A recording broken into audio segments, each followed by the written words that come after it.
Oh, good evening, everybody. Welcome to the Majors, or not the Majors Live. Excuse me. I'm a little show. I'm a little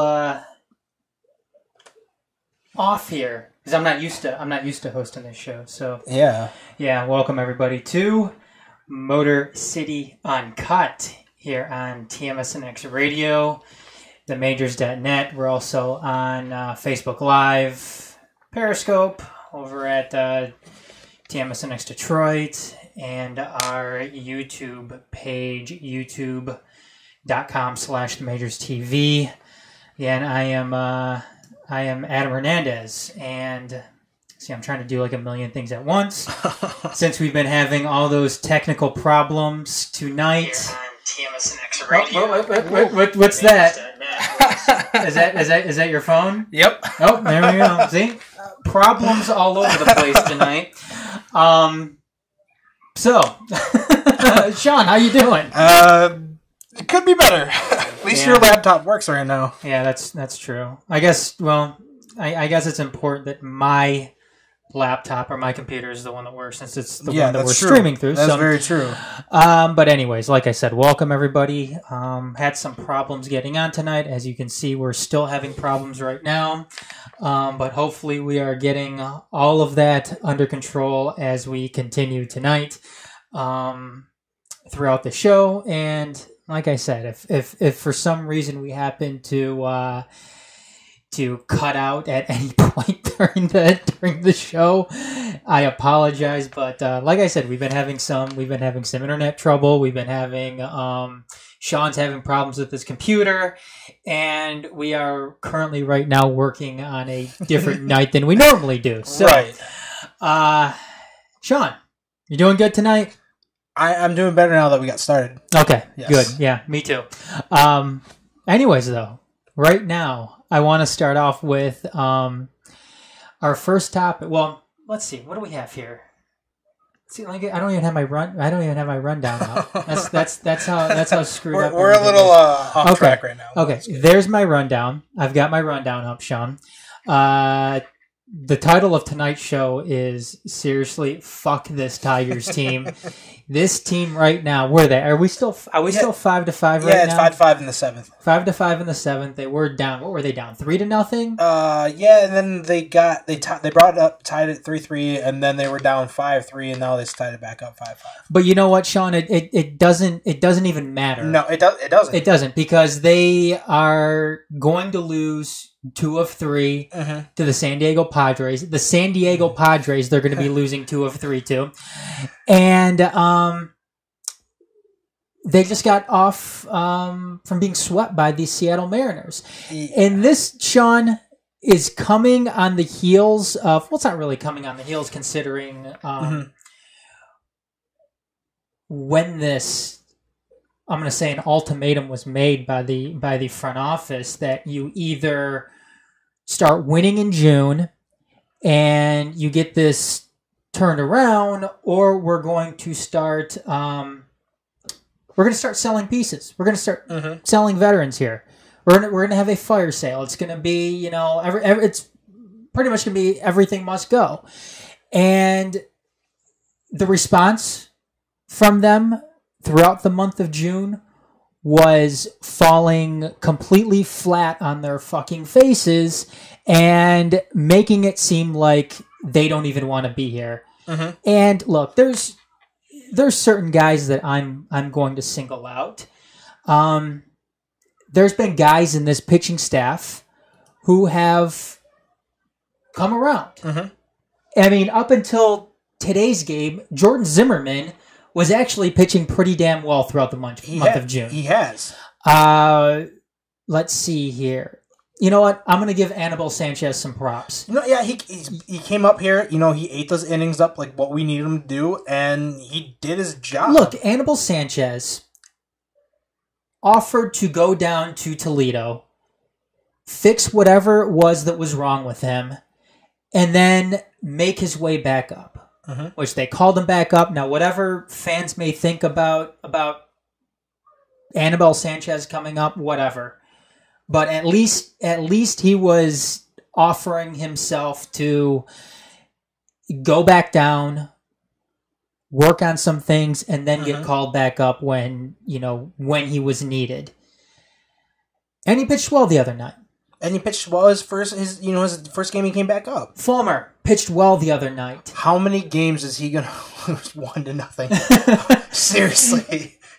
And what has it been with this team? It's being unable to score any runs. Mm-hmm. They cannot score runs, and this bullpen continues to be a problem for them. And you know what? They got rid of one of the problems in Francisco Rodriguez. The guy was a cancer. The guy continued to bitch about his role. And then when he was given an opportunity, he sucked. He didn't do anything. No. And they released him. What was it? Yesterday? Yes. I think it was yesterday. No, it was... No, I think it was yesterday. Friday. Was it Friday? It was Friday. Oh, yeah, it was Friday. It was Friday. Yeah, it was Friday. Sorry about that. But they release him. He's gone. Nothing happens though. It's not, that doesn't light a fire under this team. No. They're still doing the same things that they did in the beginning of June up until this point right now. And I can't take it anymore. No. I am so sick and tired of seeing this team do the same things every single year and nothing changing. Especially, I'm looking at their schedule from just June. Yeah. They come out and they start playing the White Sox. Just manhandled the White Sox. So it's like, oh my gosh, finally something's turned around. Then we start playing LAL. And it's the Angels who are awful too. Just god-awful. And then I figured going to Boston, we're probably not going to win 2 games in Boston. This is not going to happen. They won 1 game, so I was happy. Arizona comes to town. They beat the living crap out of us, It's like... In Arizona, too, I mean, it's... Like, I know they're doing well in the National League. Right. I know it. But Arizona, at home, is a team you should take 2 of 3 exactly. And the same thing, to be honest, playing Tampa Bay, you should take 3 out of 4 there. Yep. But we went 2-2. And then this road. You know what, Sean? In especially given this month, especially given the ultimatum that was handed down from the front office that you need to win, you need to take at least 3 or 4 from Tampa Bay. You have to win these series. And then going on this road trip against Seattle and freaking San Diego. How do you not win a game? Look, there's no excuses for you to split in Seattle, right? Let alone lose all 4 games. Yeah. And like you put up runs too. Like the first game you lost 2-6, whatever, and then the second game 4-5 in 10 innings. You shouldn't even go to 10 innings with these guys. It just shouldn't happen. And then the next game lost 5-7. The last game you lost 6-9. How are you guys letting that bad of a team put up that many numbers? Like literally in the middle of that lineup, it's just Kyle Seager's not hitting. It's just Robinson Cano and Nelson Cruz are hitting. Why don't you just walk those guys? Seriously, just walk them. Look, Sean, like I said, I've had enough. And me both. I've had enough. I've seen all that I need to see with this team. I've seen enough of Brad Ausmus. Look, I was all for firing Brad Ausmus the minute that he lost that series against Baltimore, the playoff series, a few years ago. Nothing's changing with him. Nothing is changing with this team. As far as I'm concerned, Sean, nobody on this team right now wants to be here now. No, you can tell nobody wants to be there. Because if any of them, well, let's say, if the majority of them wanted to be here, then we would see them at least putting up a fight. Yes, but I am seeing I'm seeing absolutely no fight in this team. I'm seeing no sense of urgency. This team is gutless. They have no heart, and as far as I'm concerned, most of them can go. Yeah. And Sean, right now, I'm going to go ahead and say it that there's only a few guys that I would keep on this team right now. I'm right there with you too. And I can count all of them on just one hand. Me too. You want me to do it right now? Yes. I'm going to do it right now. Michael Fulmer. Yep. This is my first one. That was the first one I was going to say. Michael Fulmer. Dan Norris. I'm up in the air with him. Nick Castellanos. Okay, I'll tell you mine. Everybody else can go. Mm-hmm. Go ahead. Obviously, Fulmer. Yes. James McCann. Because I don't see anything in our system that is ready enough to be what he's doing right now. He's not doing the greatest. Obviously, hitting sucks. His defense has been improved. He's a good leader, but that's the only reason why I'm keeping him, because you got to keep somebody like that. And then Nick Castellanos. That's it. The rest can go. I see. There's obviously, we know that JV and Miggy are not going anywhere, obviously, because they have their 10-5 rule, no trade clause. But contracts. Yeah, it's just And to be honest, you look at Justin Upton. Obviously, there's no way he's gonna stay here. He's gonna. He shouldn't. He's gonna opt out of his contract, obviously, if we don't trade him. But you could tell he's playing for a contract again. Obviously, technically it is a contract year for him. With him can opt out, but he's right now. You need to get rid of him. It's like what he's doing right now. This is the best time to get rid of him because you're going to get the most right now. You know what? I'm not even sure that. Look, I know I just said that we need to basically get rid of everybody. Mm-hmm. I'm not so certain that we should get rid of Miguel Cabrera right now, just because he's hurt. Well, the thing is, you're not going to get much. No, you're not going to get much for him. And same thing with Verlander. I think Verlander, or not Verlander, but Cabrera is. I think you could sell him easier in the offseason. Oh, for sure. If you go ahead and you go on the notion that, oh, you know what, his injuries are behind him from last season. Mm-hmm. He's better now, and you'll be able to have him from the start of the year on. Right. With that contract. And nothing will be prorated or anything like that. You won't be on the hook for, money from, for the rest of, this season, so on and so forth. Again, though, depending on what is, going to be traded. If the Tigers are going to have to, swallow any money. And the same thing goes for Verlander, too. And the thing is, you look at their contracts, you're going to have to swallow some money. That's what you're going to have to do. Yeah, it's and the same thing, you could look at Jordan Zimmerman too. You're going to have to eat some of that contract too. Nobody's going to. I don't think anybody's. I don't. You know what? To tell you the truth, I don't think the Zimmerman contract is even in the discussion right now. Yeah. Well, Well, let me rephrase that. I don't think Zimmerman being traded is in the discussion right now. I think that there are certain guys on this team who are going to be getting interest from other franchises.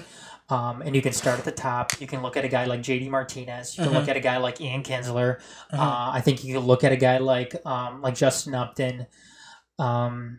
Even Justin Wilson, I think, he's going to be a great impact. Obviously, as him being the Tigers' closer now, you're not going to see him that much right now because we're not winning.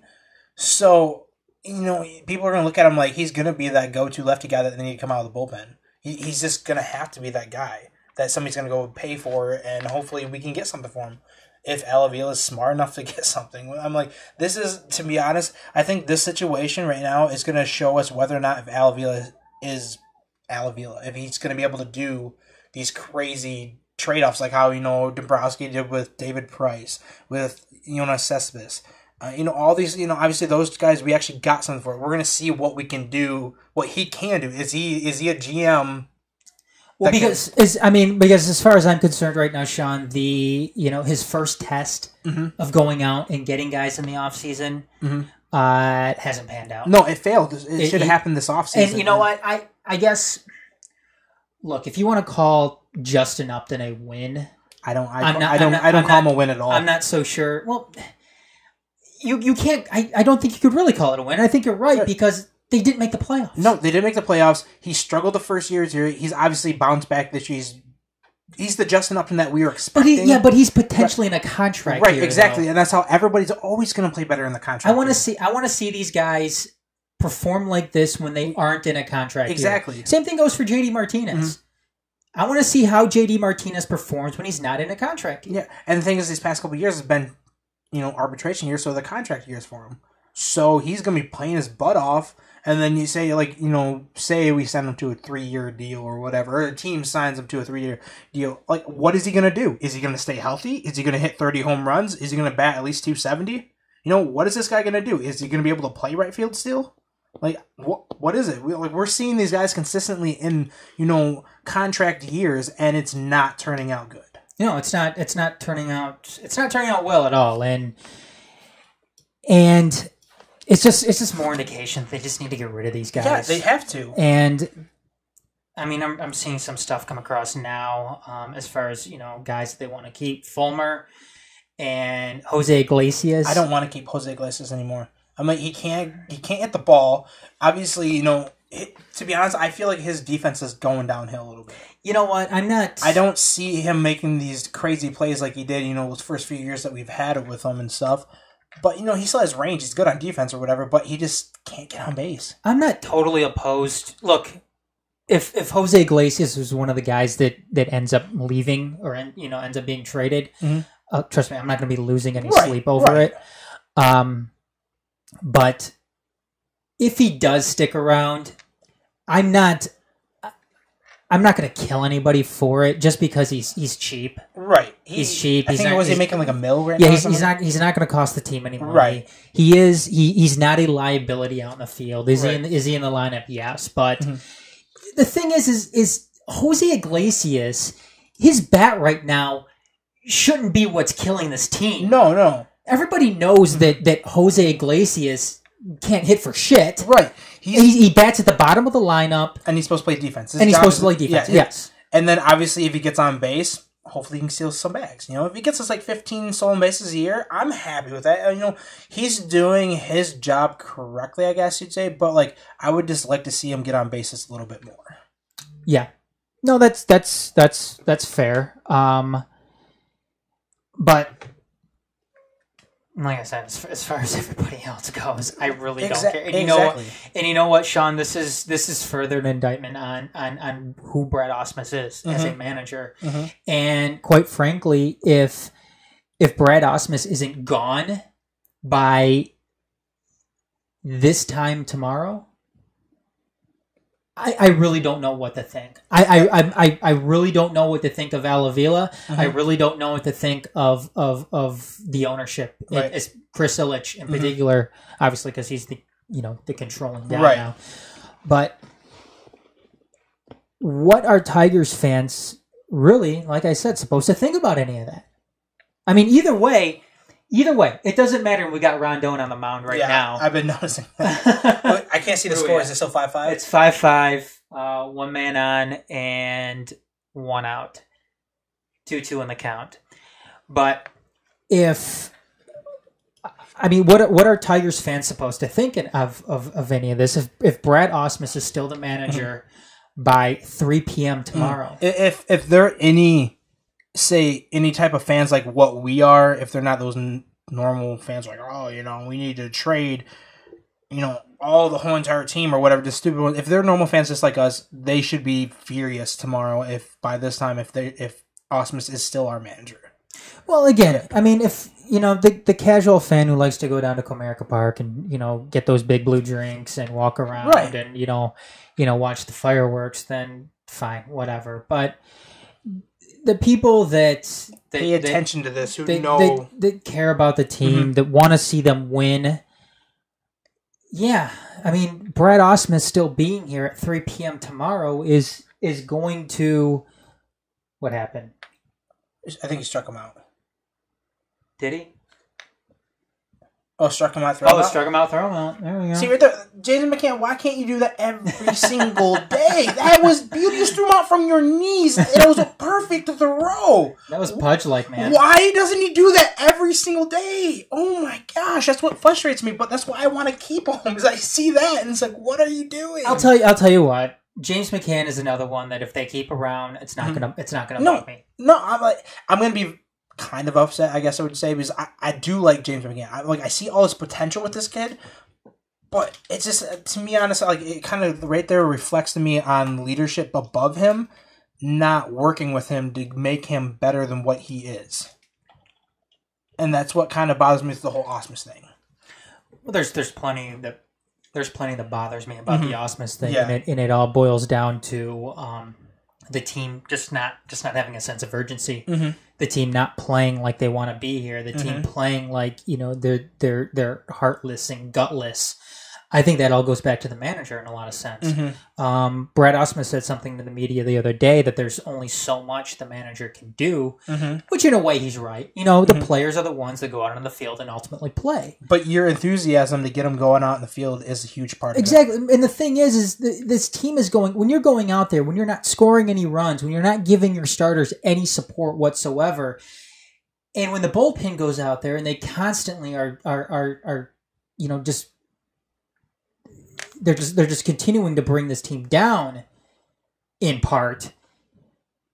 Again, a lot of that I think is going to go back on the manager. Again, I know this is still a touchy subject for some Tigers fans out there, but you know what? I really liked Jim Leland. I did too. I loved him. I liked Jim Leland a lot. His attitude reflected so much leadership going to the players on this field, and it goes against, some of my baseball philosophy, because Jim Leland was an old school manager. He managed, he managed on gut instinct. Yes. I like a little bit of both. I like a little bit of gut instinct. I like some, and I like some, some saber in there as well. But you could see the way that the players loved playing for Jim Leland. Oh, you could totally tell. It just... Seeing Ausmus out there, to be honest, it seems like he's clueless. Obviously he has the mentality of playing the sport, but he doesn't have a mentality of actually coaching... managing the team and the sport. It's just I don't think he can comprehend both of them different. It's definitely two different side of being on the field and then being in the dugout watching you be on the field. It's totally two different things. And you're, as being a manager, you're thinking of so many other different decisions to make. It's you're basically playing chess out of the dugout. Well, you should be thinking 2 or 3 plays ahead. Yes, you have to. And then when you're on the field, you're not thinking. You're thinking of the play that's about to happen. Yeah. And to be honest, that's where I think Brad Ausmus is still at.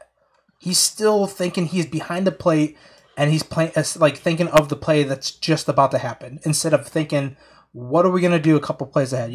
What is our infield going to be doing? Where are we going? Outfield, where are you going to be at on this batter?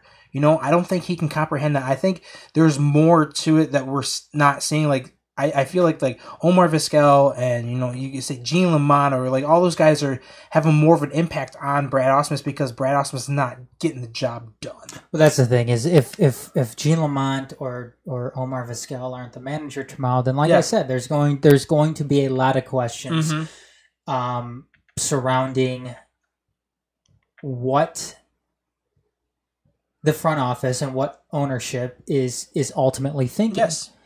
Are they serious about seeing this team succeed? Yeah. Do they even care? And look, you know what? This season is probably thrown out the window. Oh, there's no doubt about it. You know what? It's just gone. Yeah, it's gone. You know what? These players, a lot of them obviously don't want to be playing here anymore. So you go on, you go from there. You totally, like you said just before, you could totally tell that the season is gone when you get swept in Seattle. You're about to get swept in San Diego. Well, it's 5-5. You can't. You lose 2 out of 4 games at home against Tampa Bay. You lose 2 out of the 3 games at home against LA. These teams you have to be beaten. You can see there's just no effort. And this wasn't a tough month. No, it wasn't. It wasn't. Coming in straight off playing the White Sox, the Angels, and obviously Boston. That's going to be a tough one. And then playing home against Tampa Bay. Seriously, it's how can you not win most of those games and then going on the road and playing 2 of the worst teams in baseball right now, and we just tank. Well, you know what too, Shawn. I mean, it's gonna be different next year. Oh, it is. It's gonna be a lot different. This is gonna be a different Tigers team. It's gonna be. I feel like it's gonna be the beginning of 2003 all over again, where they're gonna have to try to find that big time free agent, like how we brought Pudge in to change the program again. that's what it's going to be. Well, look, I want to seriously see them make a run at trading Cabrera in the offseason. Oh yeah, for sure. I want to see them do that, and it pains me to say it because I love Cabrera. Every Tigers fan should love Cabrera. There's no doubt. How great he's been his entire career, and like what he does on the field when he messes with players, messes with the fans, and what he does off the field now. Obviously he had a couple incidents back in the day or whatever, but you can tell he's totally changed. He's just that. It seems like he's changed. Yeah, he's just that. You could say American hero like back in the day that just makes the fans happy and smile no matter what. His name just comes up and you just have that smirk on your face. Yeah, but I'm sorry. You know what? It's time to go. I mean, this team, and it's unfortunate too. It sucks to say. No, I totally agree with you 100%. It just sucks to say. Every time you hear that, it just like I kind of quench up, and it's like, man, you just don't want to hear it. Yeah, the team. They weren't winning with They haven't been winning with They haven't been winning with Verlander, and it's a damn shame too. Mm-hmm. The Tigers arguably have one of the best, if not the best, pure hitter baseball has ever seen. They've had one of the best right-handers of a generation. Uh-huh. And what do they have to show for it? 2 losses in the World Series. Yep. So 2 AL pennants, which is fine. But eventually you need to see a World Series with one of those guys. Uh-huh. Or with those guys in tow. And it's not going to happen. No.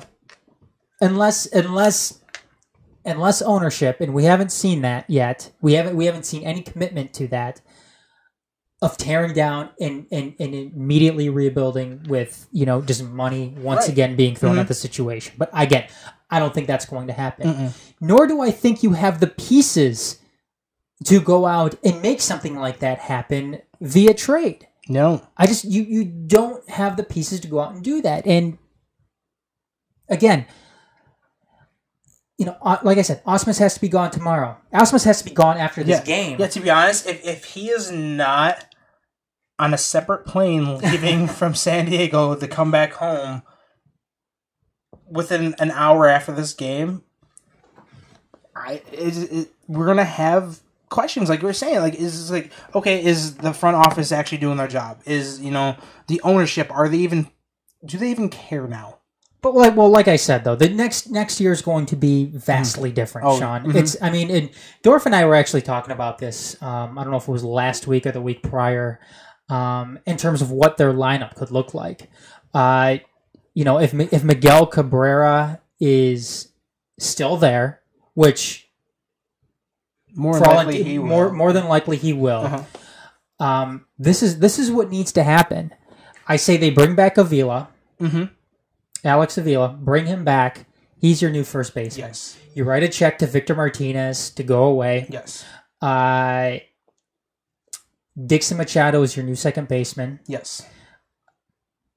Jose Iglesias is still your shortstop. Mm-hmm.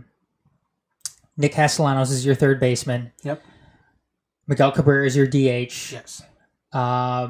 Christian Stewart is your left fielder. Mm-hmm. Jacoby Jones is your center fielder, and next guy up from Toledo or Erie or some type of free agent is your right fielder.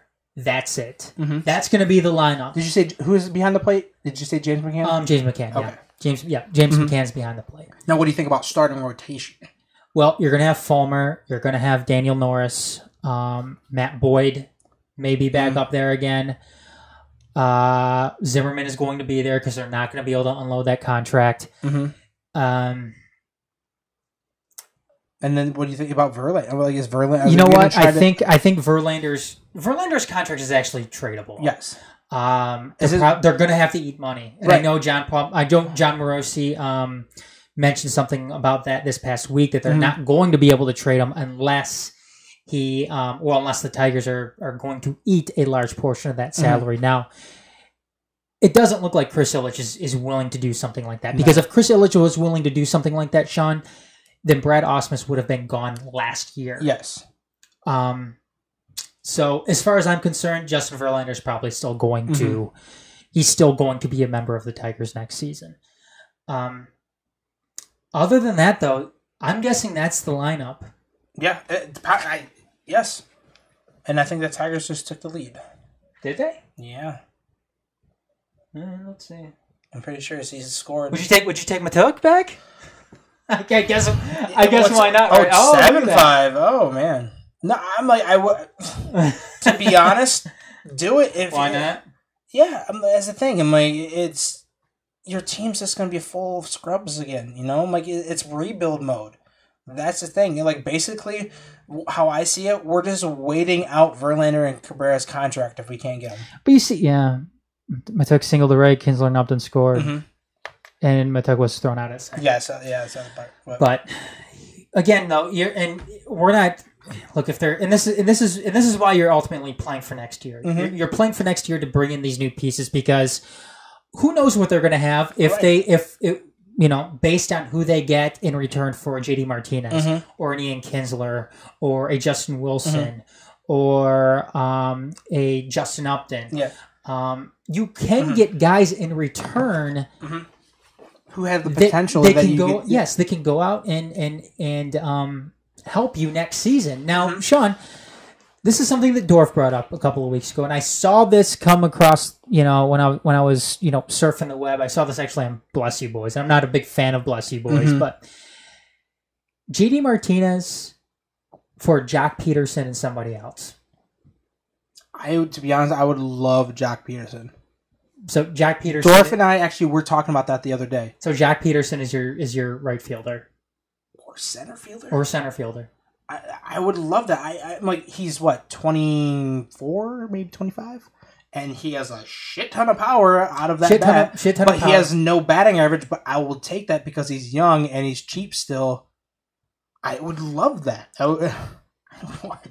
Because he's not playing. He's not going to be playing over there in Los Angeles. Well, they have. Doesn't Los Angeles too have like just a shit ton of outfielders? Yes, they do. So they're not going to play. He's not even playing now. Obviously, he was on the DL, but he's sitting on the bench right now. He lost his job. What about if you get stricken with Yasiel Puig? I don't know about that. Did you see him admiring his home run the other night? Yeah, and then Jonas Cespedes had to come up and like talk to him in front of him, like calm him down because it was Wilmer Flores who started talking crap when he rounded first base. Yeah. Man, that's funny. But no, like going back to the Tigers, like there's one thing that I'm just like really worried about this whole entire situation, like is the whole thing with Michael Fulmer. And it sucks because with the situation that's going... What are you worried about Michael Fulmer? No, it's not Michael Fulmer himself. It's what we're surrounding him with because in my mind, he's our future. Yeah. And like this kind of reminds me of a situation of back when... Don't say Bonderman. It is. Oh, it really is. Because he had so much of those first year when he came out when he went 6-19, but he had an ERA of 3. And like... I'm just scared that we're going to just... You're not... We're going to scare him. But Jeremy Bonderman wasn't smart enough to leave. He wasn't smart enough to leave. And that's what I'm scared about, is us doing something similar to that, and Fulmer's like, deuces, I'm out of here. Let's just go. Okay. They had utter trash. No, they did. That's what I'm Bonderman. scared of them bringing in. If we're going to do a full fire sale, that's like what I'm like worried about. But the thing that's different though is you have other guys on this team that are serviceable. No, for sure. Okay, so who are they throwing out there? Who are they throwing out there back? In the I think it was like Damon Easley and Nelson Cruz and. Well, I'm talking about from a pitching standpoint. I mean, because it was Jeremy Bonderman. Didn't they have like Nate Cornejo? I think maybe Mike Morath. Maybe Mike Morath. Was Steve Sparks? I think Steve Sparks was before. Was that before? Because I think Steve Sparks was in the early. Was Nate Robertson there? I think maybe in his earlier years. Okay. Because Steve Sparks, I think, pitched in the 90s, and then he went to was it Arizona after us? Who, Sparks? Yeah. I think it was Arizona. Yeah, I'm pretty sure he went to Arizona after that. Didn't Steve Sparks have like a million different pitches too? Yeah, he stuck with the knuckleball towards the end of his career, so that's how he pitched till he was like early 40s. But that pitching staff was awful too. But I don't see any potential with Zimmerman. Just seems like he's just falling off the face of the earth. But Zimmerman has had a good month. Right, he's had a good month, and is Zimmerman going to end up being that number 2 guy that you're hoping to be? No, he's not going to anymore. That's in my mind. He's a 3-4 pitcher for sure. But I'm just not sold yet with Daniel Norris. It's bothering me so much. I am. I think I see so much potential with him. There's games where he comes out and it's like, dude, this is amazing. But then there's games come out, it's like, what happened to you? Like, I understand, you're not going to be perfect every single game. But in my mind, how inconsistent he is what bothers me. But keep in mind, though, Daniel Norris is coming off that broken back from last season. No, I understand that. He's coming off of that cancer diagnosis. I understand that. I'm willing to give Daniel Norris a little bit more time to come out. And he's still very, very young. Yeah, was he 25 maybe? Is he 25? I think he's 25 or maybe 24. Something like that. I know he's in his early to mid 20s, I think. I'm guessing. But I don't know. I just see the potential with him. He's 24. Okay, yeah. So he looks like that ace. He can be an ace. He just turned 24 back in April. But it's just, I don't know. I'm just not sold on him yet. Fulmer, yes, obviously. Matt Boyd, oh my God, he's just going to be an innings eating Mike Maroth now. Johnny Young says Fulmer and JD. Why did people want to keep JD around? I know it's appealing to keep a guy like JD around for sure. because he's done a lot. Yes. But he's done a lot in a contract year. Look, people, JD Martinez he's now 30 years old. He can't stay healthy, but he has the ton of potential when he is healthy, but he just can't stay healthy. You can't give somebody a crazy contract who can't stay on the field. Sean, potential isn't a thing anymore with JD Martinez. This is JD Martinez. Right. We saw the potential when we actually picked him up when Houston dropped him, and we picked him up. We saw that. It's like, okay, this guy can definitely fit in here, and he has. Yes, JD Martinez isn't getting any better. He's going to be getting worse. Yes, and the thing is, too, it's like if you do that, but the thing is, if we're going to keep him here, but we're going to say we're going to get rid of Justin Upton. You're going to get rid of Ian Kinsler. You're going to get rid of, say, if somehow we do trade Miguel Cabrera. You're trading all the stuff that's protecting him to do what he's doing now, and then he's not going to be able to do what he's doing now if there's no protection around him. Yes, the thing is you have to keep either JD Martinez or Miguel Cabrera. And Miguel Cabrera's already signed. Yeah, and that's the thing. Yeah, exactly. He's already signed, and obviously Miguel Cabrera has been playing injured right now, but he's going to be a full-time DH now where he can just focus on hitting the ball like what he's supposed to do and do his job. Now, JD Martinez, your job is also to play right field. You can't play any other position besides DH, and you're not going to be doing that with Miguel Cabrera here. And the thing, too, is JD Martinez only has another few years left. For sure. If he gets a new contract, it's going to be at least a 5-year deal? At least a 5-year deal. No way he's going to be doing that here. No, and he's got another couple years left in the outfield, and then after that, what happens? They have to put him at DH or first base. And the thing is, you can't do that because with our situation, you're going to have Miguel Cabrera moved to DH, and he has, 2 or 3 more years left on his contract or something like that? Miguel Cabrera? Yeah, how much more longer does he have on his contract? Does he keep talking? I can't remember, but no, the thing is, like, going, you look at that, but then you look at our situation with Nick Castellanos. He's not going to be a third baseman probably maybe 2 or 3 more years at tops. No. Nick Castellanos needs to be your first baseman. He has to, but the thing is, he's not going to be here. That's the thing. He's going to be our third baseman for the next 2 to 3 years for sure. There's no doubt about it. So when you have that situation, that's like kind of like the situation what we had when Victor Martinez got hurt, and then we signed Prince Fielder, and it's like, okay, you're not going to have Miguel Cabrera at third base. So when did you think I said 2 to 3 more years. Am I way off? 2 to 3 more years? You say like 5 more years? He is an unrestricted free agent in 2024. Oh my gosh! So he has 7 more years. So this season, This season, Miguel Cabrera is making $28 million. Wait, when did he sign that extension? Was that only a few years ago? His current contract kicked in last year. Oh my gosh! It seems like he's been like the contract signed was like I thought it was like 3 or 4 years ago. It seems like no. His current contract kicked in this year or last year. He was making $28 million last year and $28 million this year. There is no way. Now looking at that, there is no way we're trading Miguel Cabrera. Hold on, Sean. Next year, at 35, his contract increases to $30 million per year. God, I didn't even know it was that crazy. Hold on, Sean. Oh my God, is this going to get worse? This is going to get worse. In 2022, when he is 39, his contract goes up to $32 million per year. Oh my gosh. And stays like that until the following season. And then, what does he have here? Okay, there's mutual options for 2024 and 2025. So if they both agree, yeah, you know what, this works, he's going to be making $30 million per year in 2024 and then 2025, which at that point he's going to be 41, probably doesn't get brought back. Oh my gosh. There's now, like, thinking about that changes my entire... And by the way, the Tigers just beat the Padres. They just beat the Padres. So the 8-game, was it an 8-game losing streak? But now looking at that, now thinking about that even more, now having that in my mind, it's like, I didn't even look at his contract, to be honest. I will think about that. He's not going anywhere. He is not going anywhere because Miguel Cabrera's going to be like, I'm 35 years old right now. If I ruin my no trade clause and start bouncing around the team to team to team, exactly, he is not going. It's anywhere. You know what, I hate making this comparison. You know, remember Matt Stairs? Oh jeez. Remember how much he bounced? Look at a guy like Jim Thome. Yeah, Jim Thome, excellent hitter, excellent hitter. You know, it always seemed like he killed the Tigers, Sean. Yeah, but. How many? It seemed like Jim Thome was on a million different teams at the end of his career. And same thing for Octavio Dotel. Oh yeah, Dotel. And then was Jimmy Rollins like that, or am I thinking Rafael Furcal? Were they one of those guys bouncing around a lot? No, Jimmy Rollins.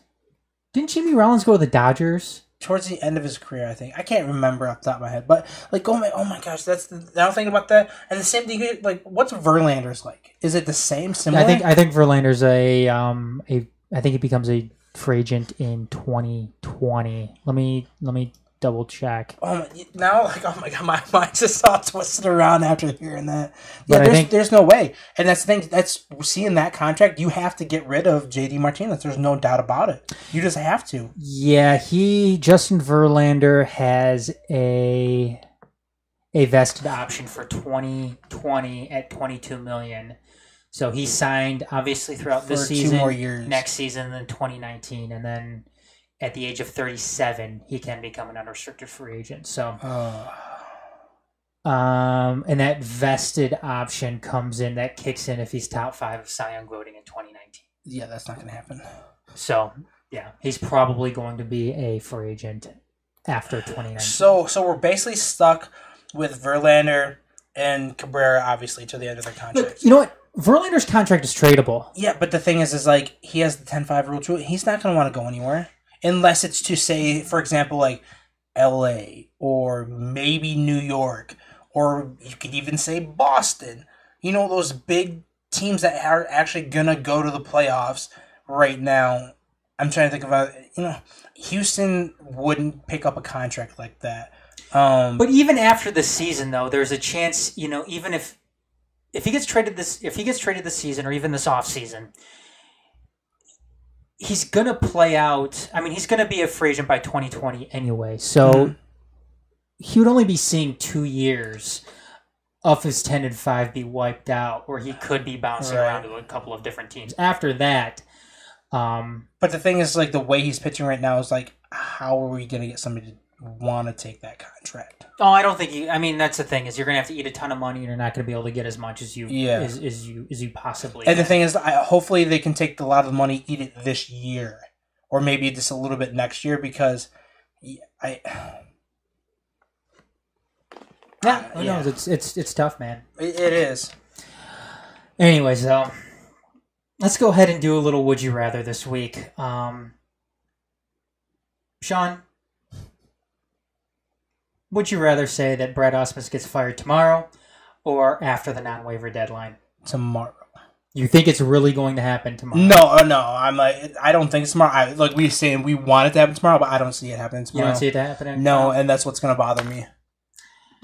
Yeah. I don't know. It's going to be interesting, though. Do they play tomorrow? Do they play Kansas City tomorrow? Let me bring up their contract. Their schedule right now. They are playing. Yep.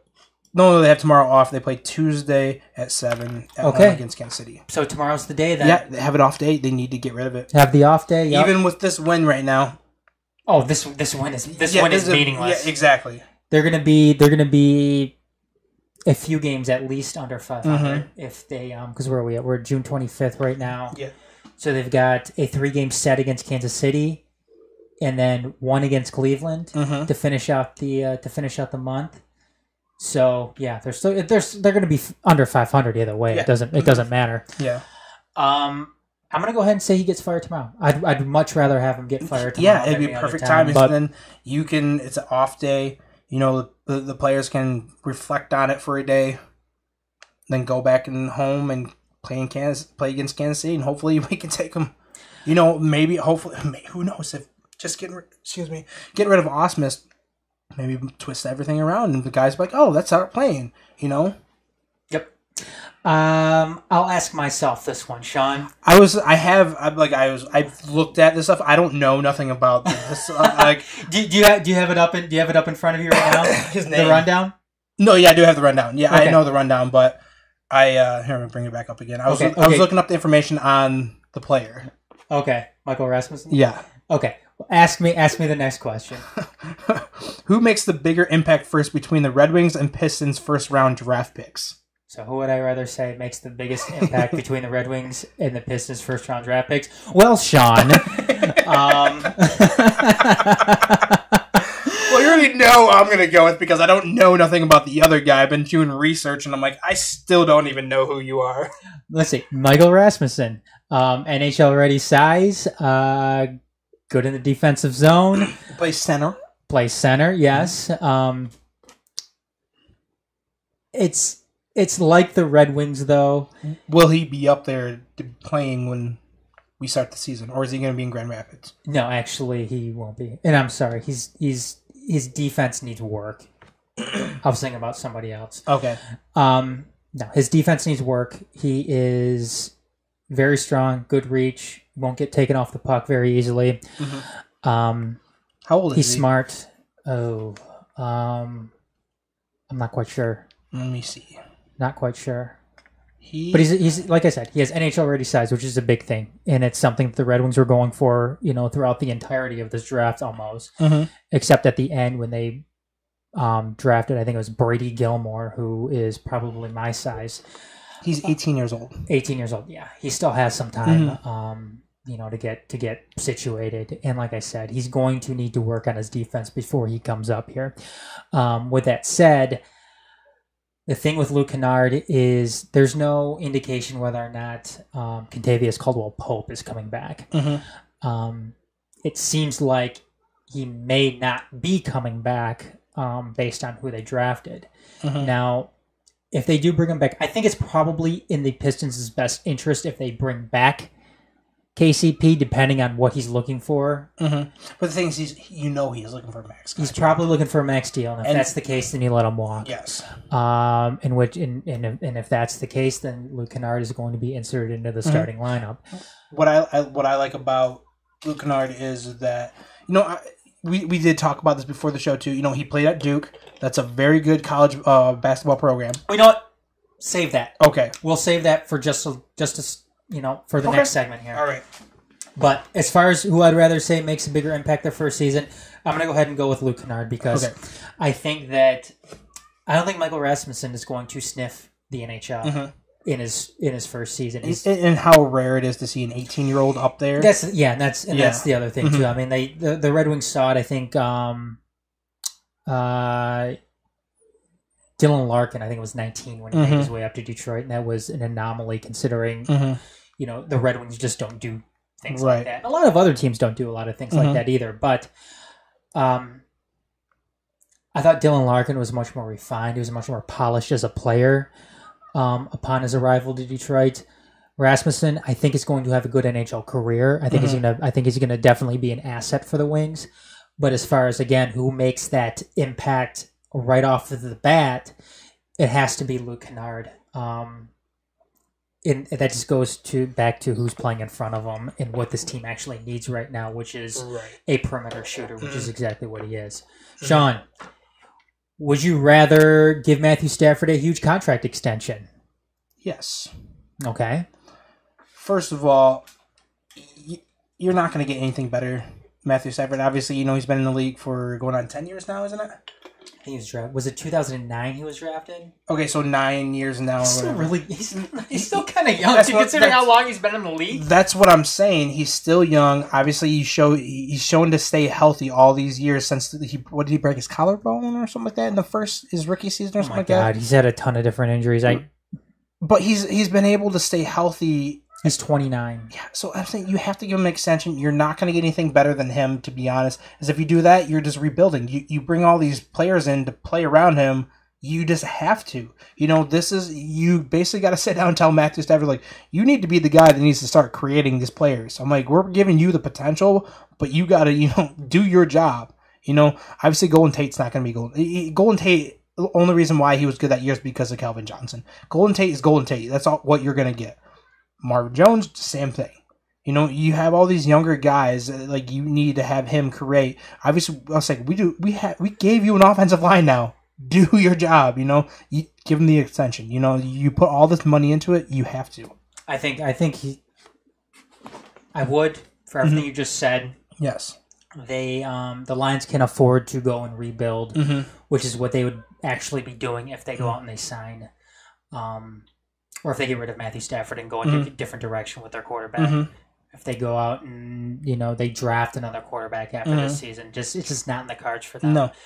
You drafted Matthew Stafford to grow with this team and become successful with this team, and that's in some part what he's doing right now. How I see it, we're 3/4 the way there. Yes. Obviously, we give you the offensive line. You have it now. Receiving core, up in the air, no run game.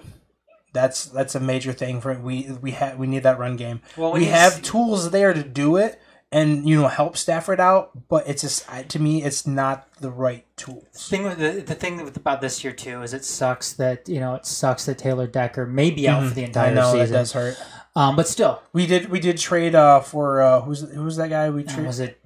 Was it from the Rams? Yeah, I was like, who's a halfway decent guy? I'm like, he's not horrible. He's like one of the most penalized players. I think he was the most penalized player in the league. Maybe we'll see if we can just rotate him. Maybe if we can rotate him in and out, maybe get the job done. But it will hurt having Decker gone. But if we can rotate him, maybe kind of just get a rotation going. Maybe help. Who knows? Let's see how it goes. Yeah. Yeah, ultimately though, you need to get something done with Matthew Stafford. You need to give him that huge contract extension because in just about ever since he's earned it. So, and who's in the best position to win? Who would you rather say is in the best position to win a championship within the next 5 seasons between the Pistons, Lions, Red Wings, and Tigers? Sean, Detroit Pistons. You think so? Yes. Obviously, from what we've talked about with the Tigers in the early segments. There's no chance. The Lions are still lacking on defense and, running back situation. It doesn't seem like it's changing there at all. Mm-hmm. The Wings are in rebuild mode right now. And I think the Pistons are the closest team right now because obviously we have all that talent there. And what we drafted this year so far can help out quite a bit. So I think the Pistons for sure. I'm going to go ahead and say... I'd rather say the Lions, man. Really? Yeah. I'm not going that way because every time I've said that, it takes. Look, whenever Taylor Decker comes back, whether it's, in October, December, or next season. Oh my gosh, our offensive line. The offensive line is still going to be good. And if we had this offensive line, say for example, you might laugh at this, but when we had some type of potential coming in as a running back, like when we drafted Kevin Jones, who had the potential, the Spider-Man. That's what I'm saying. He had the potential to be something, and obviously didn't he rush for over 1,000 yards? His rookie season? Yes, that's what I'm saying. Imagine if we had an offensive line like this, what that guy could have probably. That guy just fell flat on his face. I know. God, Kevin Jones. Who else did we have back there? Remember Kevin Smith? Yeah, there's another one. Kevin Smith ran for 1,000 yards too. Kevin Smith ran like he had anchors on his feet. Yes. Though. But just imagine if, say, those two guys, they had the potential when we drafted them. If they had an offensive line, say their first years when they rushed for over 1,000 yards. Just imagine what they would have done if they would have actually had an offensive line. The only consistent offensive lineman we had was Jeff Backus. Jeff Backus. I know, that's what I'm saying. And Jeff Backus got a raw deal when he was here. Exactly, that's what I'm saying. Jeff Backus is one of the best offensive tackles in the division. And right, exactly. That's what I'm saying. It just, I don't think people could appreciate it just because he didn't have anybody around him. You know, we draft these players that actually have some type of potential. You could even say the same thing with Javid Best, even though he had the concussion problems. Yeah. You know, now we get an offensive line.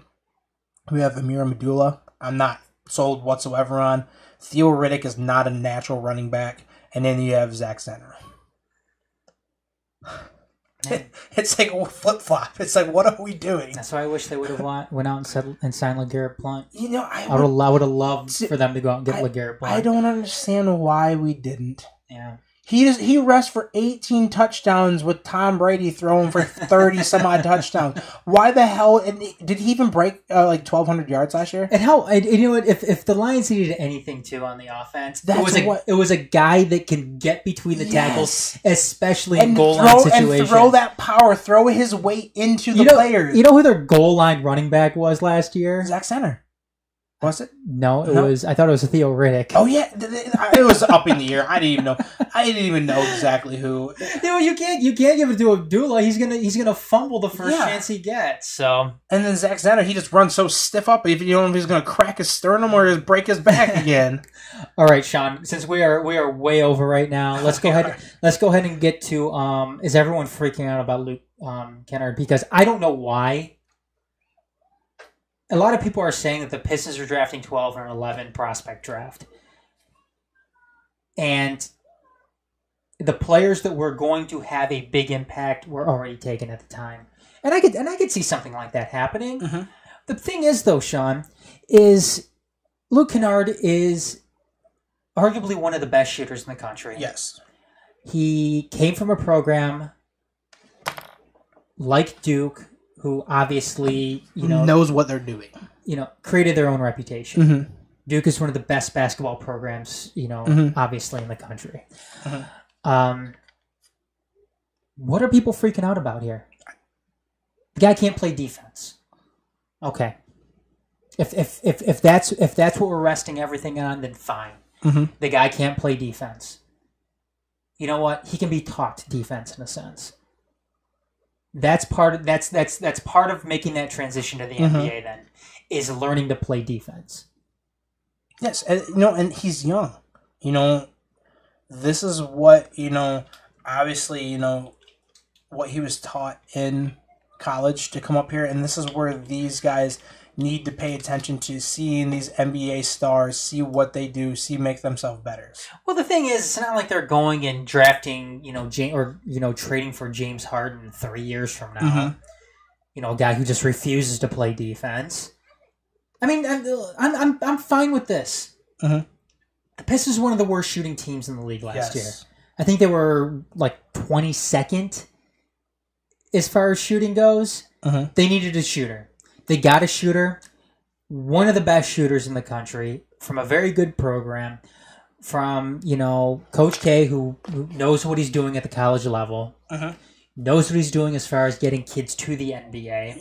I'm fine with it. You look at, I have a list of Duke players coming out, and how well, they've been successful with these guys coming into the league. For example, Kyrie Irving. Pretty solid player, J.J. Redick, who's been pretty solid his NBA career. He's been always a great shooter. In college, he was a phenomenal shooter. And if Luke Kennard is only J.J. Redick, then you know what? I will take that any day. I'm okay with that. I will take that any day. You could look at who's another one? Mike Dunleavy. Not too bad there either. You could even say Kyle Singler a little bit. He was a good... He's in the NBA. He doesn't start that much. I think he's with... who's he with? Is he with Houston? Or not Houston. Is he with Oklahoma City I think he's with Oklahoma. I'll go ahead and forget Kyle Singler. I'm just saying. Luau Deng. He had a great career at the beginning of it, and obviously he's dwindling down. I'm with you on Kyrie Irving, though. Look, if we can get somewhere between Kyrie Irving and JJ Redick, I would be the happiest. Or even JJ Redick, then I'm fine with that. I would just take if we can get. And I'm not saying JJ Redick just because he's another white guy. Oh, that's funny. But there's just some good players out there that have had pretty solid careers that come from Duke that's been great shooters. And I'm just, I'm not worried right now at all. Let's see what the kid just got. That's why we drafted him, because you look at it too, how young the Pistons are is ridiculous. You got what? Andre Drummond, who is 23, maybe 24? I think he's 24. And then the same thing with, I think, Reggie Jackson, maybe 25, 26. Mm-hmm. And then you got Stanley Johnson, who's 19, 20. And then, oh my gosh, my mind just went blank right now. You got Marcus Cousins, who... Not Marcus Cousins. Marcus Cousins? I was like, my bad. Did you bring him up at all or anything? Who? The Pistons, I thought you were doing something like that. No. I'll bring it up real quick. The Pistons roster, they're so young. That's the thing, and then maybe bringing another guy like this, maybe he can be that Caldwell Pope if he does come back, whatever. I think he's only like 24 maybe or something like that. But, the team is just so young that maybe this guy, maybe you bring in a guy who's actually a natural shooter. He may not, so what if he doesn't play defense? Half of our team doesn't even play defense. Hopefully we can just keep up with the points that, we go against players, like in these games where we're scoring 100 points per game, If we play defense one game, that's cool. See, I thought they had Aaron Baines isn't going to be on the team he anymore. won't be, because he declined the $8 million offer that they gave him or something like that. So he ain't going. Well, yeah, he opted out. Yeah, I think he's leaving $6.4 million something like on the that. table, Yeah. I think. Let's see. I'm not going to try to do the age here, but see, Bullock, KCP. I don't think KCP will be back. I really don't, because he wants that max deal, and we're not going to give it to him. It's just so. And then, maybe Stanley Johnson can play shooting guard if he can get his shooting back, going or something like that. I know he's kind of wild on the shooting. I think he's maybe that more small forward type of guy. Mm-hmm. I know he was more of a hybrid in Arizona. Yeah, he was. So that's what I'm kind of up in the air with. And then, Ish Smith was pretty good. Ish Smith was their best guard last year. Yeah, exactly. So he's definitely going to be taking a big role. Well, their best point guard at least. Yeah. Well, do you think they're going to run with 2 point guards? Do you think that maybe if KCP doesn't come back, do you think they're maybe going to try to make Reggie Jackson into a shooting guard? Because to be honest, I wouldn't mind that. No, because no. You don't think so? No, because if KCP isn't back next year, then Luke Kennard is going to be the shooting guard. Has to be, but... And he could only play shooting guard in a pinch. Yeah. He's not going to be the shooting guard if... He's not going to be the point guard. No, there's no way. I don't want him to be the point guard. No. I'm saying, so do you think if KCP doesn't come back this year, do you think they're going to run more 2 point guards out there more often than, obviously just with the shooting guard with... No, I think your backcourt combo is going to be Reggie Jackson and Luke Kennard. Okay. Yeah, and as far as up front goes, I mean, you're looking at Andre Drummond. Mm-hmm. Can they go with Tobias Harris and then Marcus Morris? Yeah, I mean, how long do we have Marcus Morris still? Let's see here. I didn't think he was going to be around much longer. I'm like... I know he has to be signed for next year. Is he going to be playing in a contract year, or... if he's playing in a contract year, let's do this. This is the year. He's actually becomes a free agent in 2019. Oh, so we have a couple more years. Yeah. Okay. So anyways, so we have a young team. What's your final grade for this team, though? For the Pistons? For the draft. For their draft pick, Luke Kennard. C+. C+? Yeah. Really? I give him a solid B. And they've been getting a lot of love as far as the media goes. Let's see here. My grade will come up because obviously, it's just hard for me to say. We've seen so many good players who've been top 10, or top 5 shooters in college, and they just haven't done anything. So it's just I'm not sold on it yet. And that's why I'm just giving them a C+. Okay. Well, I mean, they're getting A's and B's across the board when it came to the national media. But I'm going to give them a solid B. They went out, they got a guy that they needed. Well, yeah. I'm not saying they didn't do the right thing. The wrong thing. I'm like, they did the right thing, to be honest. They need that outside scorer. They need that guy that they can just give the ball to in tight situations and shoot the ball and make it. All right. Who's your worst of the week, Sean? Do you have somebody? Yes. Okay, go ahead. Detroit Lions. Detroit Tigers offense. Their offense. They can't hit. Going back to, I think it's... Well, they hit today. Yeah, they did today. Going back, obviously, this week when we saw, them losing to, was this Seattle's first game? San Diego's first game when Fulmer pitched, they lost it 1-0. Yes. So, and that would be the third time this year Fulmer's lost 1-0.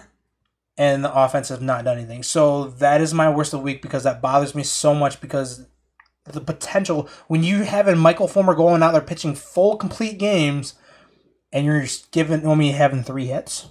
He's given up 2 hits and 1 run. It's like, what are you doing? My worst of the week has to go to Shane Green. Oh, gosh.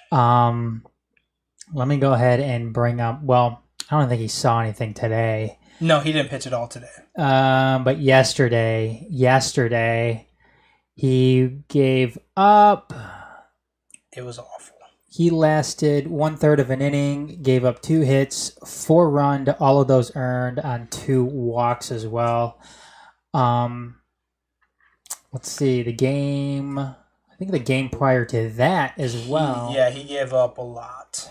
Was it the final game in Seattle when he gave up? Let me go ahead and bring this up. I think it was the game before. No, it was the last game because they lost 6-9 that game, I think. Yeah, because that was the one that... when the K-Rod gave up the grand slam to Cano. Yeah, but Shane Green hasn't been good in any of his outings that he's gone out there. So Shane Green is going to be my worst of the week. Let's go ahead and get to the cut room floor. Sean, Tavon Wilson of the Lions getting sued for $2.5 million from an alleged assault. I believe this is coming from an ex-girlfriend. The mother of his child, this comes from ESPN, Alanda Jackson, has filed a civil lawsuit, was arrested in the 2016 incident, TMZ Sports reported. She is suing Wilson for $2.5 million, according to the website.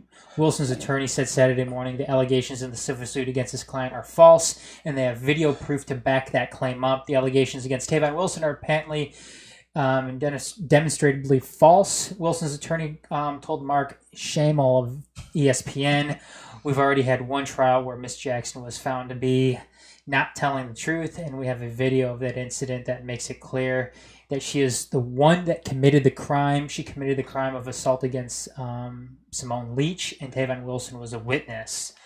So, who knows what's going to happen with that? But yeah, $2.5 million. So, when did they say the attack happened? When did they say it happened? Yeah.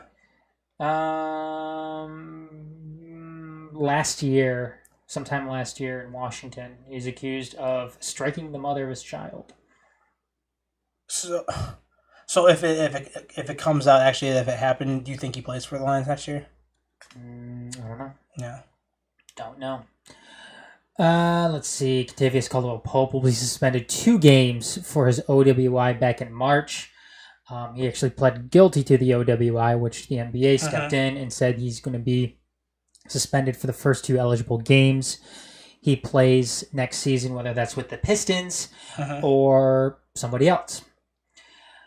Sean, I mentioned Shane Green as far as my worst of the week. Let's talk about the other stuff. Heading into this game today, which they ended up winning, Tigers relievers have posted a 9.66 ERA, 44 earned runs, and 41 innings pitched over their last 15 road games. How's that? Well, what I was reading too before we came in here, the Tigers actually have the worst bullpen in baseball now. They have the worst bullpen. The worst bullpen? Yes. Isn't that great to hear? Well, they also had the worst record in the American League heading into this game as well. Yes. And then finally, Sean, the Red Wings or the NHL released their schedules. I have the schedule up right now. let's see. The Red Wings are going to be playing. Let's see how many games are in October. 1, 2, 3, 4, 5, 6, 7, 8, 9, 10, 11, 12, 13. Of the first 13 games of the season, which are, obviously in the month of October, they play 1, 2, 3, 4, 5, 6, 7, 8 of those games are on the road.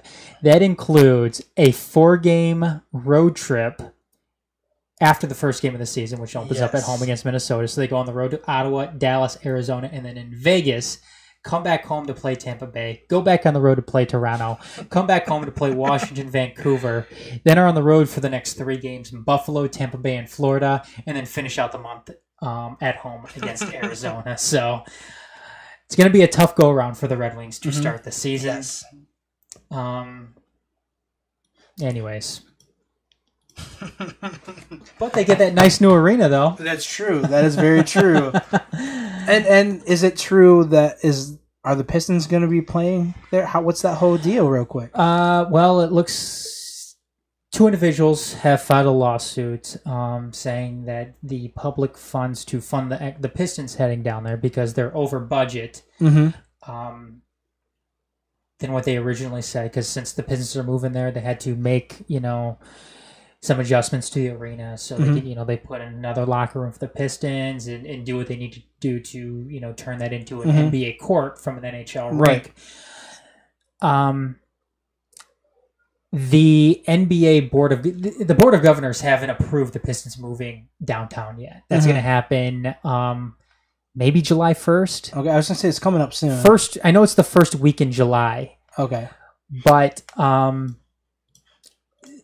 the thing is the NBA owners may not approve of it if there's a lawsuit in hand. And this all stems to that extra money not being put to a vote for the citizens of Detroit since it is public funds being used for, which, again, I could see where they're coming from. I mean, if you're living in a city that, the schools are falling apart, their basic amenities within the city are few and far between. There's problems with the roads. The police. The police department. I can assume has trouble. Patrolling the entire boundaries of the city. I'm sure the fire department isn't in tip-top shape, and I'm not saying that Detroit isn't on the upswing here because I think Mike Duggan has done a phenomenal job so far during his time in office, all things considered.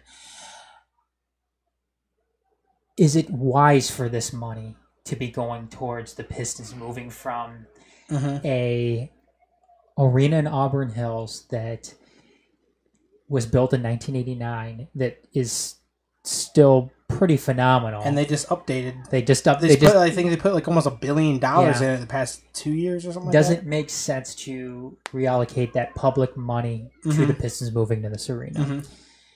Now, at this point right now, it may be too late because the argument against it is that if the Pistons end up not moving down to Detroit, the city's going to lose, just an insane amount of money because of it. So it may end up being a catch-22, whereas at this point, who knows? Maybe it's just better just to have the Pistons move down there, considering a lot of the money has already been spent, probably. Right.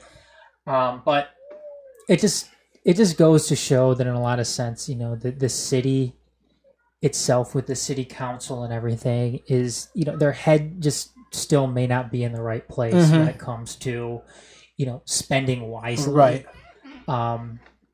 But I think ultimately the Pistons will be there this year. Okay. I don't think that they're going to be running to anywhere simply because it's already too late. Right. It seems like, they've already, the arena is almost done. I mean, we've got that Kid Rock show coming up in September? I think it's early September. Early September, and we are at the end of June now. It's right around the corner. And the Red Wings are going to be starting preseason games in there, in September as well. So, yeah, it's like I said, it's probably it's all too coming late. in right now. It's like everything's hitting all at once. Yeah, it's probably too late. But Sean, we've got where are we at right now? Oh, way over. looks like we had another comment here, and I'll go ahead and read it regarding the Tigers. Let's see. Pizza power play. I'm not quite sure what that means, but thank you for commenting. Ryan McIntyre says the Tigers need to go the route of the Astros, burn it down, deal with getting smoked for a few years, and come back young, hungry, and talented. And for the love of Al Kaline, stop giving monster contracts to average players and stars past their prime. I'm not so sure who they gave monster contracts to past their prime. I mean, was Jordan Zimmerman past his prime? No, because he was doing great for the Nationals, and then coming over here, I'm like, is he 30 now?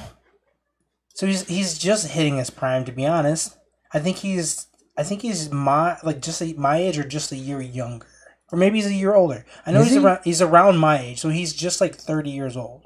Yeah, I don't have it up with me right now. Okay, I will look it up right now. Okay, go and look it up. But yeah, I know he's not that old. But I'm cool with that. I mean, yeah, like I said, burn it down. No, yeah. Come back younger, stronger, healthier, hungrier. I may have already said that, but yeah, he's 31. 31. So they gave him a contract when he was in his prime. Right. I mean, 28, 29, 30. That's the prime of your career in baseball. No, it is. Yep, he was born May 23rd, 1986. Doesn't he look older than that though? Yeah. Doesn't he look like he's like he has the whole like Greg Oden kind of face. Like, I'm 18, but I look like I'm 42. I swear it does though. It looks like he's a lot younger than, or a lot older, excuse me, than what he is. Anyways, though. Shawn, do you have anything else to add? Nope, that's it. All right, you guys. Well, that's going to do it this week for Motor City Uncut. Like that? Yeah, I did actually like that B. That's kind of cool. Anyways. Catch us again next week. We'll get back to you on the time. Hopefully it's a little bit earlier than this if we're back on Sundays.